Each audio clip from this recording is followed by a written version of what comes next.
नमस्कार फ्रेंड्स। आप सभी का मेरे चैनल पर स्वागत है। फ्रेंड्स, आज मैं आप लोगों को नाउन के बारे में बताऊंगा। और नाउन पार्ट्स ऑफ स्पीच के अंतर्गत आता है। अब आप कहेंगे कि पार्ट्स ऑफ स्पीच क्या है।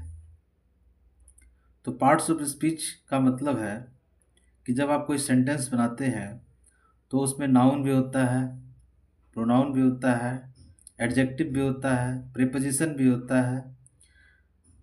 तो अलग अलग जो वर्ड है, प्रीपोजिशन है, नाउन है, प्रोनाउन है, ये सभी पार्ट्स ऑफ स्पीच हैं। तो आइए अब इसके परिभाषा को समझते हैं। तो देखते हैं कि नाउन किसे कहते हैं।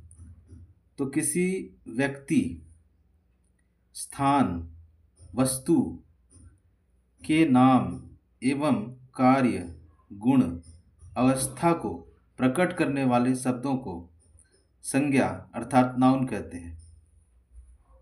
A noun is the name of a person, thing, place, condition.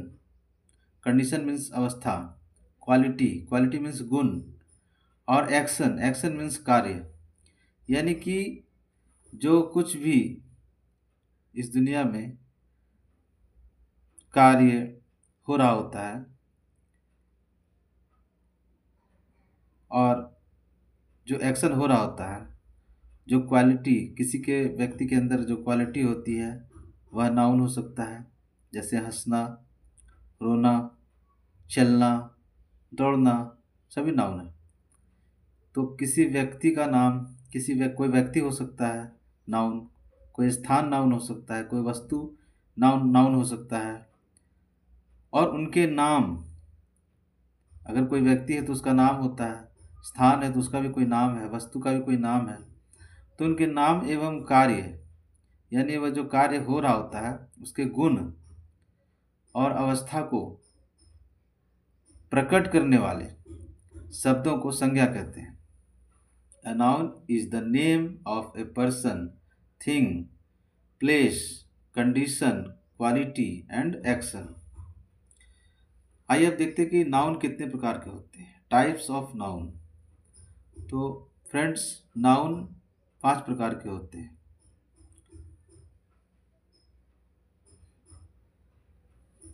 Proper noun, जिसे हिंदी में व्यक्तिवाचक संज्ञा कहते हैं।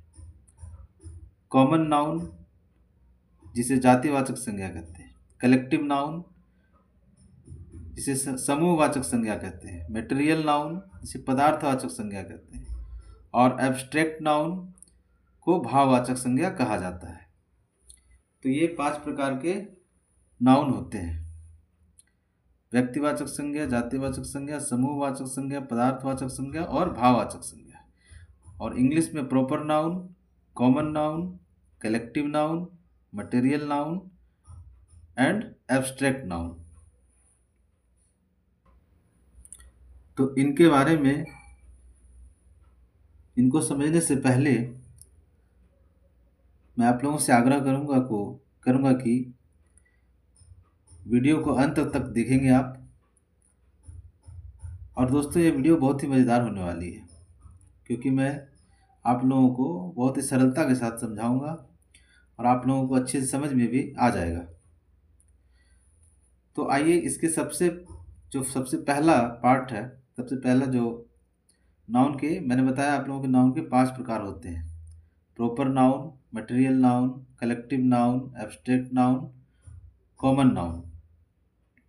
तो सबसे पहले हम लोग समझेंगे कि प्रॉपर नाउन किसे कहते हैं। तो प्रॉपर नाउन का मतलब होता है व्यक्तिवाचक संज्ञा, यानी किसी व्यक्ति विशेष, स्थान विशेष या वस्तु विशेष के नाम को प्रॉपर नाउन कहते हैं। जैसे मुकेश, टॉमी, डॉग। अब ये मुकेश किसी व्यक्ति का नाम हो सकता है, किसी लड़के का नाम हो सकता है, तो यह प्रॉपर नाउन हो जाएगा। टॉमी किसी कुत्ते का नाम हो सकता है, तो यह टॉमी जो है यह प्रॉपर नाउन हो जाएगा।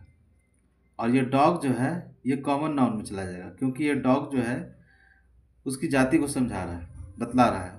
इससे यह पता चल रहा है कि यह डॉग है, यानी ये उसकी जाति है कुत्ता। लेकिन उसका नाम जब नामकरण हो गया तो वह टॉमी नाम रख दिया गया, तो वह हो गया प्रॉपर नाउन। उसी तरह से कोई लड़का है अगर, तो उसको बॉय कहेंगे, लड़का को इंग्लिश में बॉय कहेंगे, तो वह बॉय जाति को बोध करा रहा है। तो बॉय जो है वह कॉमन नाउन हो जाएगा। लेकिन जब उसका नाम हो जाएगा, नामकरण हो जाएगा, उसका कोई नाम रख दिया जाएगा, तो वह मुकेश जो है उसका नाम अगर रख दिया गया तो वह हो गया प्रॉपर नाउन।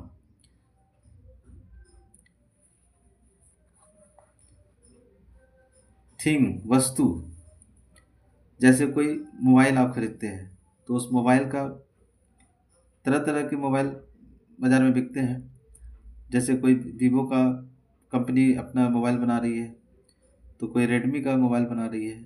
तो जब उसका नाम हो गया कि ये इस कंपनी का मोबाइल है, यानी कि उसका नाम रख दिया गया, तो वह प्रॉपर नाउन हो गया।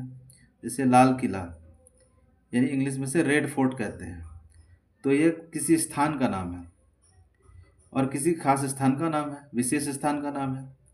तो जब उसका विशेष नाम रख दिया गया तो वह प्रॉपर नाउन हो गया। जैसे कलम, पेन, पेन से आप लिखते हैं, लेकिन पेन तो उसकी जाति का बोध करा रहा है, ये कॉमन नाउन हो गया। लेकिन जब उसका नाम हो गया कि इस कंपनी का पेन है, यानी कि रिनोल्ड्स कंपनी का पेन है, तो रिनोल्ड्स हो गया प्रॉपर नाउन।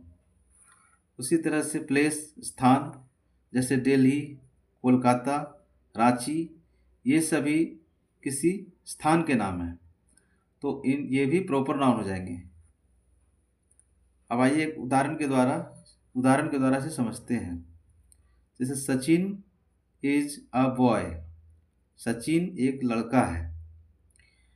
तो इस वाक्य में in this sentence boy is common noun, boy is common noun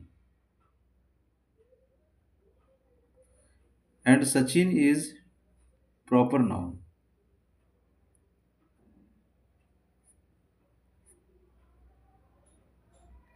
proper noun, Sachin किसी लड़के का नाम हो सकता है, तो बॉय होने के कारण वह कॉमन नाउन हो गया, क्योंकि उसकी जाति है लड़का।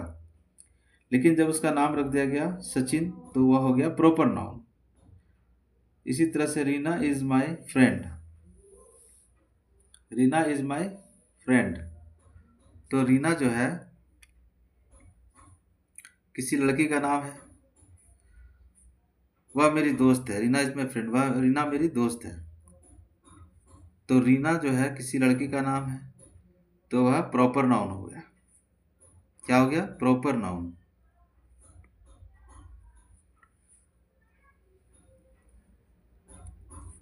और आप लोगों को यह चीज़ ध्यान में रखनी चाहिए, जो बातें आप लोगों को ध्यान में रखनी चाहिए वो मैं आप लोगों को बताता हूँ कि प्रॉपर नाउन का फर्स्ट लेटर यानी पहला अक्षर कैपिटल लेटर में लिखा जाता है, कैपिटल लेटर में लिखा जाता है। जैसे आप देख सकते हैं लिखा हुआ सचिन, तो सचिन का एस कैपिटल लेटर है।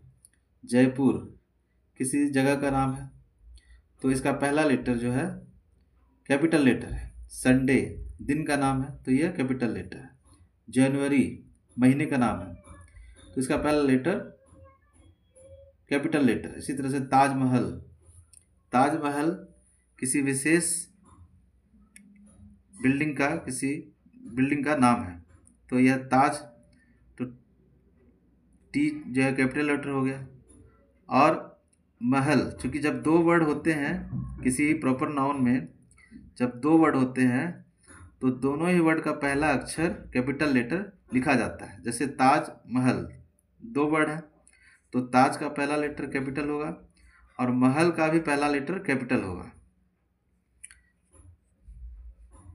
आप लोगों की सुविधा के लिए मैंने लिख दिया है, यदि एक से अधिक वर्ड रहे तब प्रत्येक वर्ड का फर्स्ट लेटर यानी पहला अक्षर, लेटर को हिंदी में अक्षर बोलते हैं, यानी फर्स्ट लेटर पहला अक्षर कैपिटल लिखा जाता है। जैसे अभी आप लोगों को मैंने बताया ताजमहल, इसमें टी कैपिटल है, जे कैपिटल है, सॉरी जे कैपिटल नहीं है, टी कैपिटल है। उसी तरह से महल का एम कैपिटल है। महात्मा गांधी, महात्मा गांधी में एम कैपिटल है, जी कैपिटल है। अब ये दो वर्ड है महात्मा गांधी, तो दोनों ही वर्ड का पहला अक्षर कैपिटल लिखा जाएगा क्योंकि यह प्रॉपर नाउन है, किसी विशेष व्यक्ति का नाम है। नरेंद्र मोदी, तो नरेंद्र मोदी का एन कैपिटल लेटर है और मोदी का एम कैपिटल लेटर है। ओके फ्रेंड्स,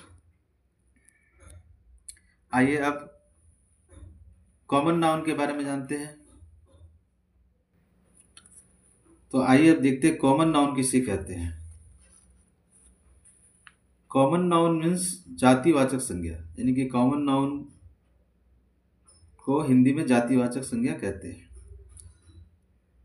जिसमें एक जाति या एक वर्ग के व्यक्तियों, स्थानों या वस्तुओं का बोध होता है, उसे ही कॉमन नाउन यानी जातिवाचक संज्ञा कहते हैं।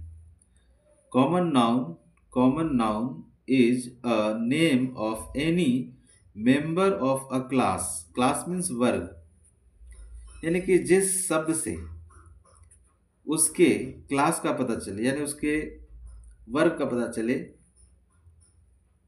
जाति का पता चले, उसे ही कॉमन नाउन कहते हैं। जैसे बुक, तो अगर आप बुक कहेंगे तो इससे पता चलेगा कि दुनिया में जितने भी बुक्स हैं सभी का बोध हो जाएगा।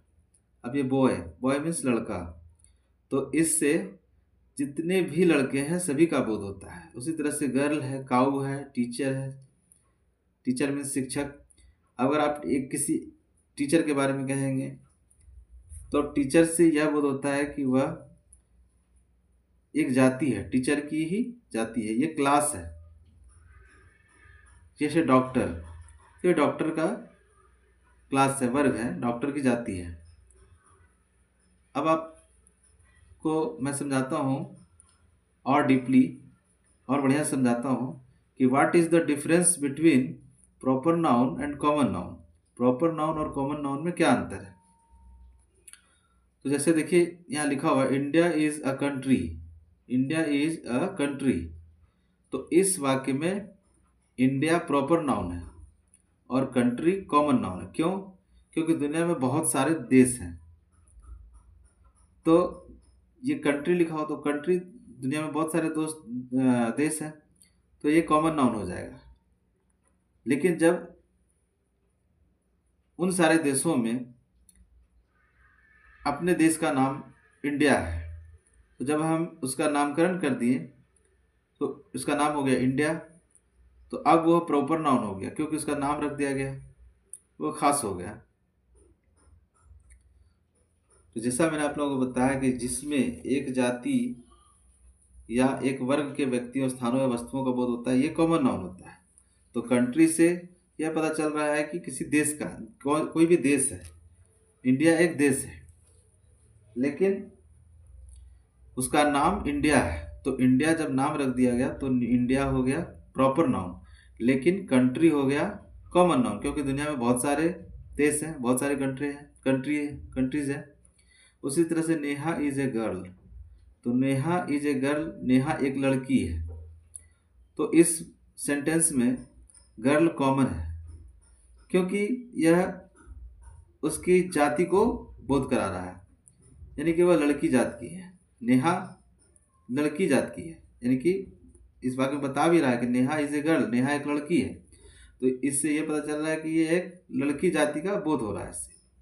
लेकिन उसका नाम नेहा है, तो नेहा जो शब्द है वह प्रॉपर नाउन होगा। ओके फ्रेंड्स, आइए अब इसके तीसरे टाइप्स को देखते हैं। Type number 3, collective noun. Collective noun को हिंदी में समूहवाचक संज्ञा कहते हैं, यानी एक समान व्यक्तियों, जानवरों या वस्तुओं का समूह। एक समान व्यक्तियों, जानवरों या वस्तुओं का समूह, उसी को कलेक्टिव नाउन इंग्लिश में और हिंदी में समूहवाचक संज्ञा कहते हैं। Collective noun means group of things, people और एनिमल, यानी कि जानवरों या कोई भी वस्तु है उसका ग्रुप है, लोगों का ग्रुप है, जानवरों का ग्रुप है।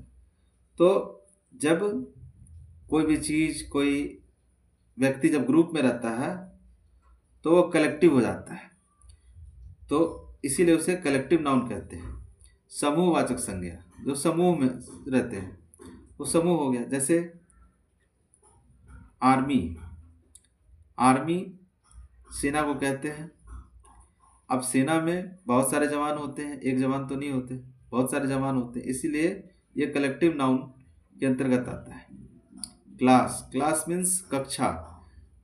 जो बच्चा जब पढ़ता है तो क्लास में पढ़ता है, तो क्लास में एक बच्चा नहीं होता, बहुत सारे बच्चे होते हैं। There are many childrens, so class is a collective noun. Team, किसी भी खेल का टीम होता है, जैसे फुटबॉल हो, क्रिकेट हो, वॉलीबॉल हो, बास्केटबॉल हो, तो उस टीम में बहुत सारे प्लेयर होते हैं। टीम में एक प्लेयर नहीं होता, बहुत सारे प्लेयर होते हैं, इसलिए वो कलेक्टिव नाउन हो गया। इस तरह से फैमिली, परिवार में हम लोग रहते हैं तो परिवार में बहुत सारे सदस्य होते हैं, तो कलेक्टिव नाउन हो गया। कमिटी, समिति, क्राउड, भीड़, फ्लॉक, झुंड, बंच, गुच्छा, जैसे अंगूरों का गुच्छा, bunch of grapes, bunch of keys यानी कि चाबियों का गुच्छा, अंगूरों का गुच्छा। तो ये सारे शब्द कलेक्टिव नाउन हो जाएंगे, यानी कि समूहवाचक, समूहवाचक संज्ञा हो जाएंगे। ओके फ्रेंड्स,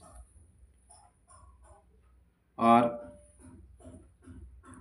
मटेरियल नाउन और एब्स्ट्रैक्ट नाउन के बारे में मैं आप लोगों को अगले वीडियो में बताऊंगा। और वीडियो अगर आप लोगों को अच्छी लगी तो वीडियो को लाइक कीजिएगा, चैनल को सब्सक्राइब कीजिएगा।